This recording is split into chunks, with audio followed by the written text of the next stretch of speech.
¿Cómo están? Bienvenidos a la Coordenada Republicana. Mi nombre es José Mario Asalde. Espero que se encuentren bien. Estamos transmitiendo desde la Ciudad Blanca. El día de hoy tengo la presencia virtual de un importante dirigente político, empresario, arequipeño, el doctor Javier Istmo de Talavera. Mi estimado Javier, ¿cómo estás? José Mario, buenas tardes, buenos días, no sé en qué horario nos verán, pero Nos van a ver, nos van a ver en la tarde, pero creo que allá. Entonces, ya estamos casi en la a tarde. efectos, a efectos, buenas tardes con toda tu audiencia y televidencia. Un gusto. Bien. Mi estimado Javier, siendo tú un referente dentro del mundo político y empresarial arequipeño, me gustaría hacerte algunas preguntas de coyuntura, tal vez, ¿no? Espero tenerte tal vez en otro programa para hablar ya sobre temas un poco más de propuestas, ¿no? O de análisis de la realidad en el sur. Pero creo que por la situación en la que estamos viviendo es necesario hacer algunas preguntas para poder explicar a la población a nivel nacional y también a nuestros queridos hermanos arequipeños lo que está pasando. Mi primera pregunta es, ¿cuál es tu percepción con respecto al proceso electoral, ¿no? En general, ¿no? Desde los primeros debates, primera vuelta, segunda vuelta, y lo que está ocurriendo ahora con respecto a Arequipa, ¿no? Yo siento que no ha habido una atención a las grandes necesidades que tiene la población del sur y concretamente en Arequipa en este debate. No sé si tu percepción es la misma. Yo creo que el gran tema es que la campaña política ha estado dirigida no por la OMPE, no ha sido un proceso independiente en términos de estructura y mucho menos de comunicación, porque el gran distorsionador del proceso se llama medios de comunicación. O sea, la pugna entre el diario Comercio y La República, el grupo Graña y el grupo Mome han sido los que han originado esta circunstancia, más un operador maquiavélico de la política nacional al que le denominan lagarto. Entonces, creo que son los grandes orquestadores de este proceso político lamentable. Dos, yo soy un demócrata y pienso que hasta que haya un resultado oficial, definitivamente no hay que evidenciar una posición. Me ha pasado inclusive a mí personalmente, con un sobreentusiasmo de repente en algún momento, pero que hay que reconocer que finalmente quien dispone y aclama o proclama al ganador es el Jurado Nacional de Elecciones. Pero sí reitero que tiene que haber una crítica absolutamente seria a los medios de comunicación. O sea, la posición en la que nos encontramos no es una casualidad, es consecuencia justamente de esa incomunicación, mala comunicación o comunicación perversa, por un lado, y otra situación es la que el expresidente Vizcarra tiene como participante en un tinglado político en el que ha hecho entrar al Perú y ha originado la crisis que tenemos. Bien. Javier, otro aspecto importante, justamente vinculado a la discusión sobre los problemas de Arequipa en la campaña, es qué tan importante es que el nuevo presidente o presidenta eh, se comprometa, ¿no? En impulsar los proyectos de inversión, sobre todo los proyectos de estratégicos, los que tienen un impacto real sobre la economía regional. ¿Es importante, es necesario el compromiso de las nuevas autoridades nacionales para impulsar estos proyectos? Considero que sí, por la falta de liderazgo regional. En general, el proceso de descentralización requiere liderazgos positivos. Lo que hemos tenido en estos últimos 30 años de proceso de descentralización equivocado y hecho de manera informal casi por los gobiernos del país y por los congresos del país, es que hemos trasladado facultades a medias, hemos trasladado recursos a medias y criticamos que los municipios, gobiernos regionales no saben ejecutar, pero también significa que se requiere necesariamente una reforma del Estado. No podemos hablar de proyectos o de desarrollo económico si no transformamos el Estado. Este Estado es un Estado elefantiásico, ineficiente, débil y corrupto. Necesitamos un Estado eficiente, acotado, transparente. La tecnología permite mejorar los procesos de transparencia y de otro lado que tome decisiones. Y no quiero ir a una posición federalista, no. Yo soy un creyente que Arequipa, que Cusco, que Puno, que Moquegua, que Tacna deben ser una sola unidad de trabajo macrorregional en función a un liderazgo propio, en función a una perspectiva propia y un camino propio. Y lo mismo debe suceder en el norte y en el centro. Deben haber 3, 4, 5 macroregiones como máximo, a criterio y en experiencia del proceso de descentralización, como decía nuestro amigo extinto y gran persona Pedro Planas. Pero los proyectos están ahí y el país está ya sobrediagnosticado. Sabemos qué es lo que se requiere. Sabemos que en Arequipa se requiere Majes-Iguas 2 urgentemente. Sabemos que en Arequipa se requiere implementar el sistema carretero de integración. Sabemos que se puede manejar el tema hídrico en Puno con el lago Titicaca, manejo sostenible de recursos. Sabemos que el sur puede ser un hub exportador a partir del puerto de Corío. Entonces, no hace falta hacer más diagnósticos. Arequipa y el Perú en general tiene diagnósticos de diagnósticos, estudios de estudios y consultorías de consultorías financiadas y auspiciando a los denominados, a las denominadas ONGs o institutos que nos han dado miles de diagnósticos, pero sin una posición ejecutiva clara. Lo que le falta al Perú es tener hacedores, pero hacedores positivos, hacedores que hagan las cosas bien, hacedores que no se saquen el dinero de la gente a través de la corrupción. Entonces, en Arequipa se requieren 4 o 5 golpes de timón muy claros para hacer que nuestro progreso, que nuestro desarrollo sea absolutamente claro y por encima de las cifras nacionales. Tenemos grandes recursos agroindustriales posibles, tenemos grandes recursos hídricos posibles, y además tenemos que trabajar muchísimo en la parte educativa. No podemos generar un país desarrollado si no hay una inversión clara en educación. Lo que se ha hecho o la reforma educativa que se ha pretendido hacer a través del Ministerio de Educación o de la propia SUNEDU solamente son reformas estilísticas, es decir, decorativas, pero que no son transformadoras del proceso formativo, que no son transformadoras de la visión de desarrollo que requiere el país a partir de su recurso humano, a partir de los niños, a partir de los jóvenes, de los técnicos, de los universitarios, etcétera. ¿Cuál debió ser, y ya para entrar a las preguntas finales, Javier, te agradezco por estos minutos, cuál debió ser el trabajo que debió realizar tanto las autoridades como la sociedad civil arequipeña para armar una agenda, ¿no? Porque creo que, como tú bien dices, los diagnósticos ya están, son abundantes, ¿no? Pero lo que requerimos ahora es una agenda de trabajo, ¿no? Sobre proyectos en concreto. ¿Cuál crees tú que debió ser en este proceso electoral?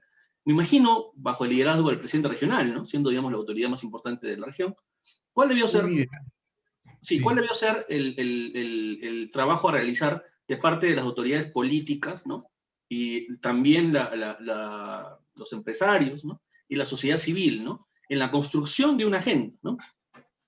Mira, yo siempre cito en las entrevistas una experiencia arequipeña sumamente positiva, adecuada, que fue la Junta de Rehabilitación de Arequipa de los años 50 y 60 después de los terremotos, donde ilustres personajes planificaron la región, el desarrollo de la ciudad básicamente, y empezaron a ejecutar. Y a partir de esa época, las pocas obras de infraestructura que se han hecho a nivel metropolitano, emergieron de esa decisión. Una junta de profesionales, políticos, obreros, que se aglutinaron a partir de un consenso diciendo qué es lo que Arequipa necesita.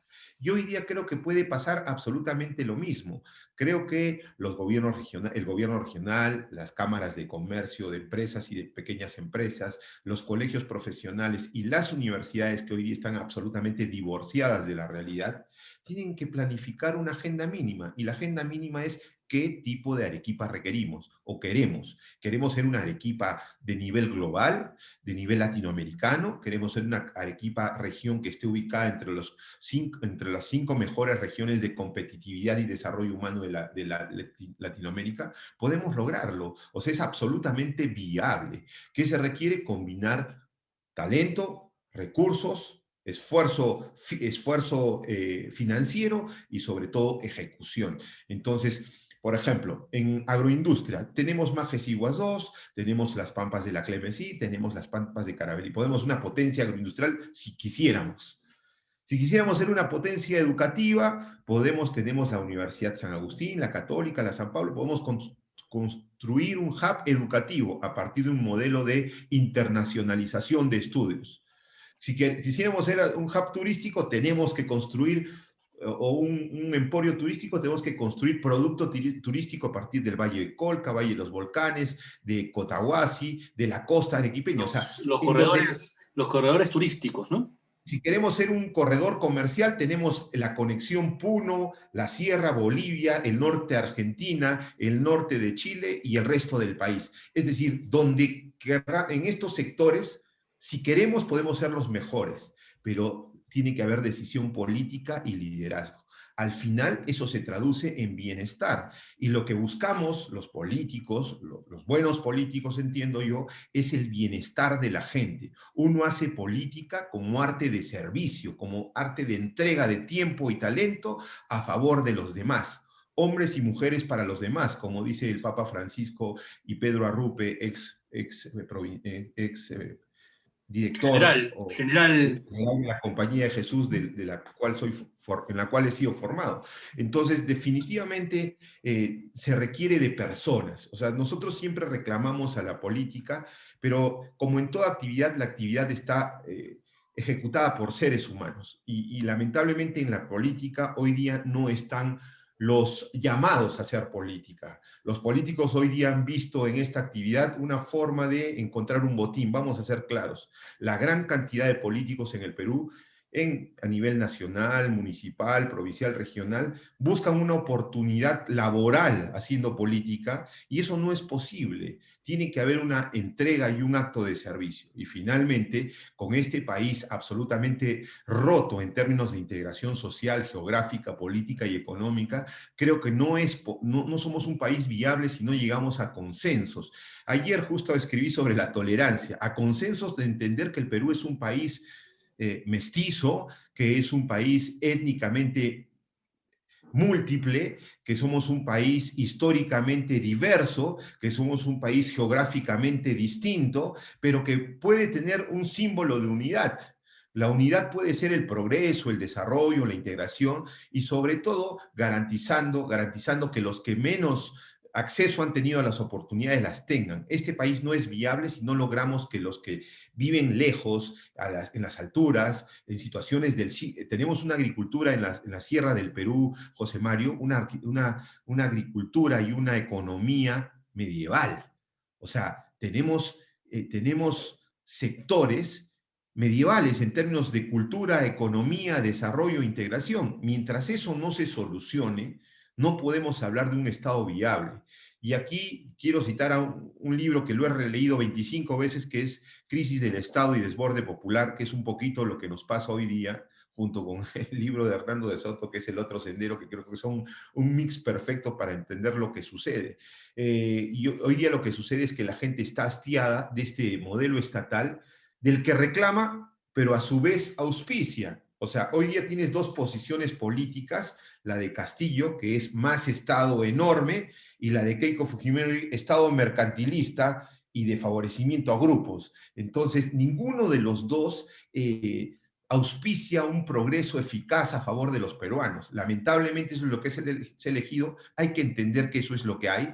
No podemos estar buscando sorpresas de la chistera, sino simplemente entender lo que hay y pretender generar una corriente de opinión hacia un Estado democrático, de libertades, de satisfacción de necesidades, de oportunidades, alejados del mercantilismo que es tan dañino.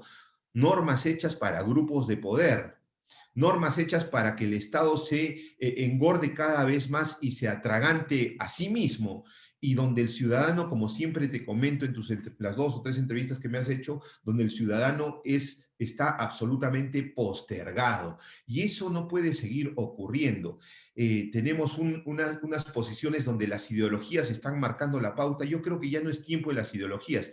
Una cosa es una ideología como un marco conceptual de estudio político, sociopolítico, geopolítico, y otra cosa es pretender que la ideología es la guía de ejecución de un plan. Eso no puede existir. Cuando escucho a alguna gente de la derecha típica y de la izquierda que tenemos hoy día, me siento aterrado, porque casi quieren implantar manuales y el Perú no está para manuales, el Perú está para puntos intermedios, para un desarrollo viable donde todos, de manera integral, lo que hizo República Checa en su revolución de terciopelo, por ejemplo, a finales de los 90, donde salía de la cortina de hierro para ser un país demócrata y donde la economía estaba destruida, pero empezaron a construir su propio destino, ¿no? Empezaron a construir su propio destino más allá de la cortina de hierro, apartados de la comunidad económica, pero sabiendo que podía haber una posibilidad por allí. Lo que ha hecho España en algún momento de su historia, lo que ha hecho Uruguay como un país interesante, donde la izquierda y la derecha equilibran el poder. De vez en cuando le toca a la izquierda de todo, pero Uruguay sigue siendo un país culto, educado, de gente de clase media, donde la distribución del ingreso es absolutamente interesante y donde la calidad de vida es la mejor de Latinoamérica junto con Costa Rica. Entonces, ¿qué tenemos? Ahí hay comunismo, hay derecha, izquierda. No, hay un modelo de país, no un modelo económico, sino una visión de país, no ideologización, que es lo peor que puede ocurrir hoy día, José Mario. Javier, para terminar, nuevamente gracias por brindarnos esta entrevista. ¿Qué opinas de la actuación de la denominada derecha limeña? Tú como liberal, me imagino que tendrás una posición seguramente discrepante en algunos puntos, ¿no? Con respecto a la actuación de la derecha limeña que eh, pienso, no sé si compartas esta opinión, no ha estado a la altura, tampoco la izquierda, ¿no? Pero la derecha no ha estado a la altura y creo que incluso han habido actos deleznables como llevar la discusión política al plano racial, ¿no? Absolutamente. Yo creo que la libertad es la esencia del ser humano y el respeto a las condiciones, a los orígenes, a las formas de ser es absolutamente prioritario. Tenemos una izquierda, una derecha que se merece la izquierda que hoy día tiene. El Perú necesita una derecha y una izquierda, pues no podemos tener pues esta derecha anacrónica, cartonada, como decían algunos, bruta y achorada, y de otro lado una izquierda ideologizada y violenta. El Perú no está para eso.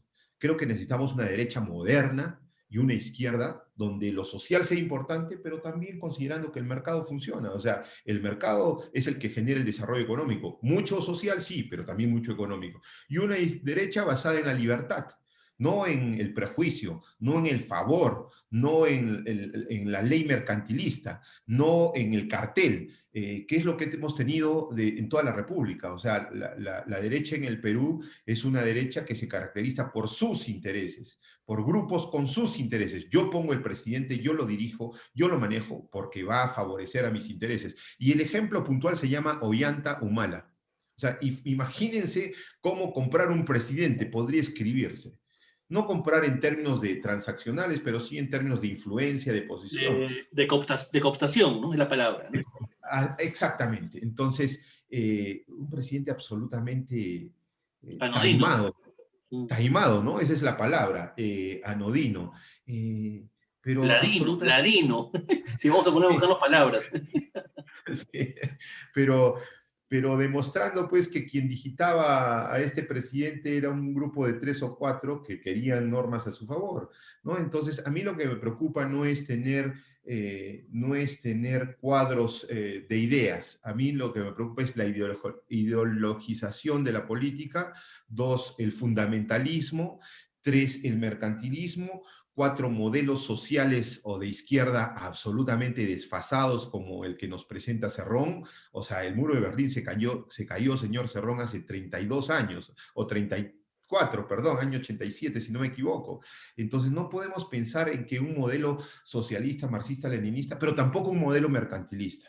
O sea, yo sí creo que cuando la gente dice hay que cuidar el modelo, yo me preocupo. Un modelo de 5 bancos, cuando el Perú necesita 20 bancos, cuando el consumidor está absolutamente atropellado por las empresas del sistema financiero, un modelo de 3 cadenas de farmacias, cuando la industria farmacéutica se ha apropiado de la salud en el Perú, De tres o eh, cuatro constructoras también, ¿no? 4 constructoras de Odebrecht que sigue operando la política peruana. O sea, ¿eso es preservar el modelo o un modelo de libertad, de verdadera competencia, de verdadero apoyo al emprendedor peruano, de verdadero esfuerzo a sacar adelante al que puede competir y a enseñarle a competir?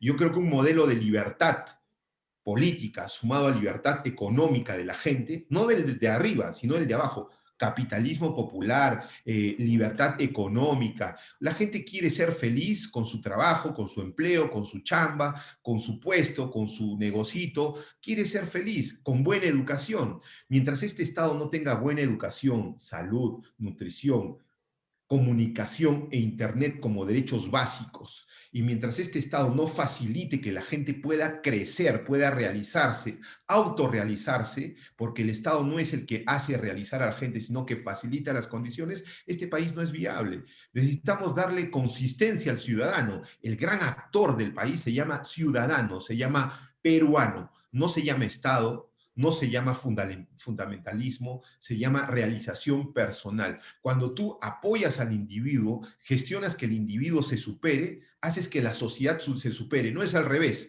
El colectivismo no ayuda a la persona ayuda a la colectividad. Entonces, aquí hay un problema de distorsión serio con las posiciones sociales, bueno, de izquierda recalcitrante. El individuo ayuda a la sociedad. Y eso se ha experimentado en los países que más progresan, inclusive los países con una posición capitalista en términos de tecnología y de desarrollo como Dinamarca, Suecia, Finlandia, donde hay gran inversión, pero donde el trabajo por el ser humano es altamente complejo y a su favor, ¿no? O economías medianamente interesantes como la Uruguay o de Costa Rica, ¿no? Esto implicaría que existiría pues un espacio en el cual las posiciones progresistas de la izquierda democrática y de la derecha no mercantilista, liberal, digamos, puedan generar un cierto consenso para la construcción de realmente un nuevo país. Es decir, debería ser debe haber un consenso entre las fuerzas, primero, democráticas, ¿no?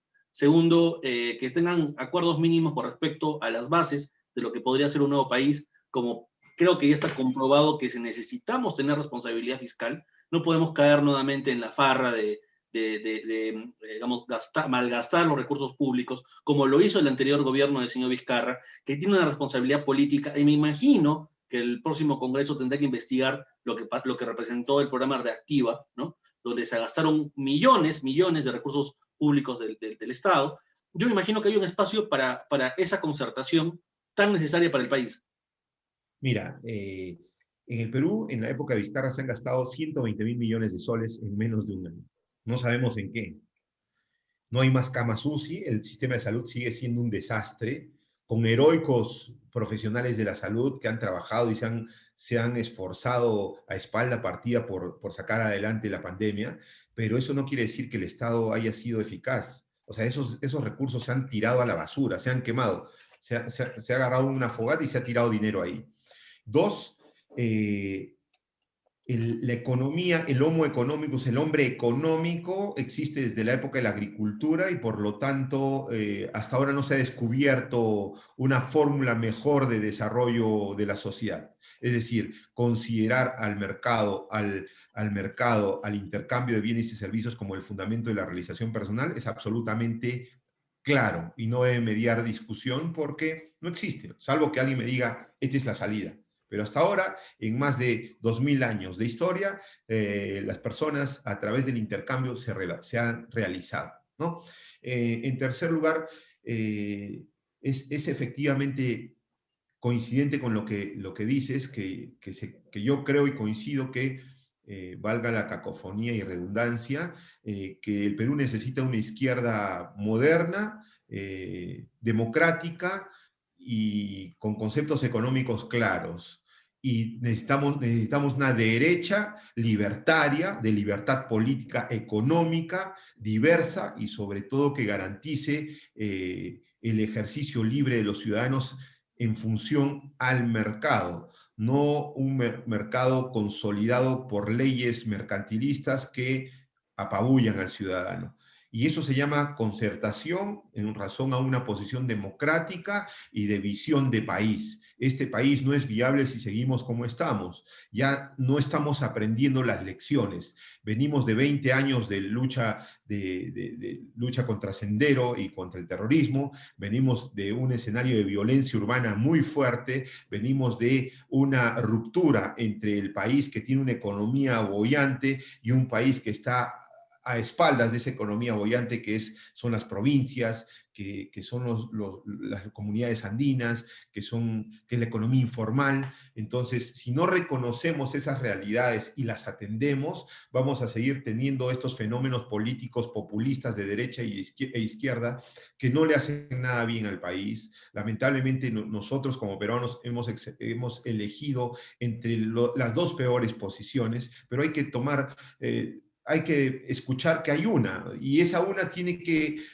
darse cuenta que no todos los peruanos han votado por esa posición y que la mitad requiere ser escuchada. O sea, el presidente que venga o la presidenta que venga requiere escuchar al resto del país y va a gobernar para todo el Perú, no para una ideología, sino para un ciudadano.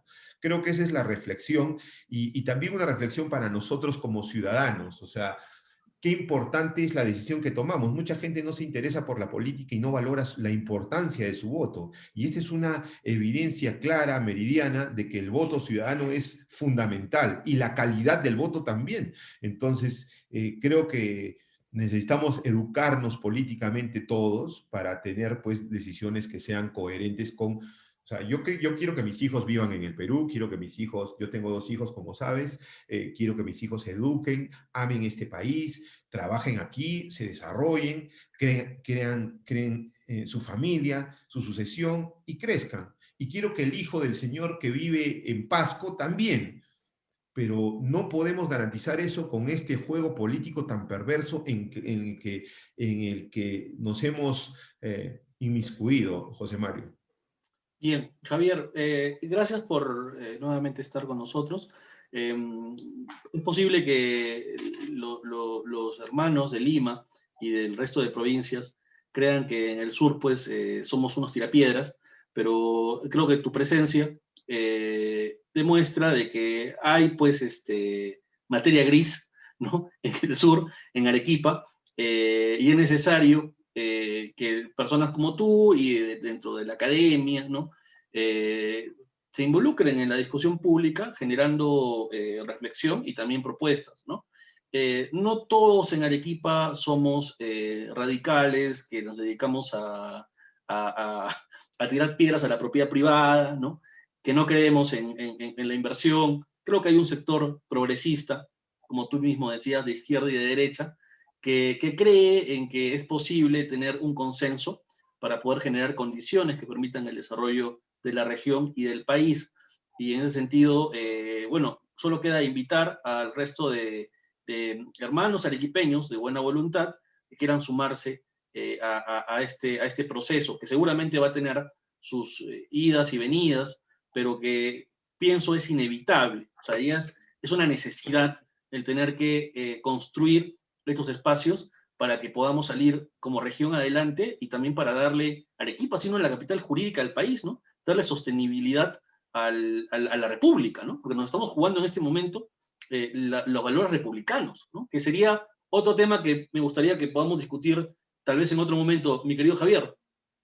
Muchas gracias, José Mario. Yo solo creo que sea quien sea el presidente o la presidenta, creo que tiene que haber una voz de observación, de crítica constructiva, de cuidado de la democracia y sobre todo de generar una vía de integración, de tolerancia, de libertades económicas y políticas y asegurar el crecimiento del país, pero no en función a 5, sino en función a 30 millones. Y eso va a permitir que no tengamos estos fenómenos, estos accidentes políticos a los que estamos acostumbrados, mi querido José Mario. Bien, Javier, te mando un fuerte abrazo y espero tenerte pronto nuevamente. Encantado y muchas gracias por la invitación.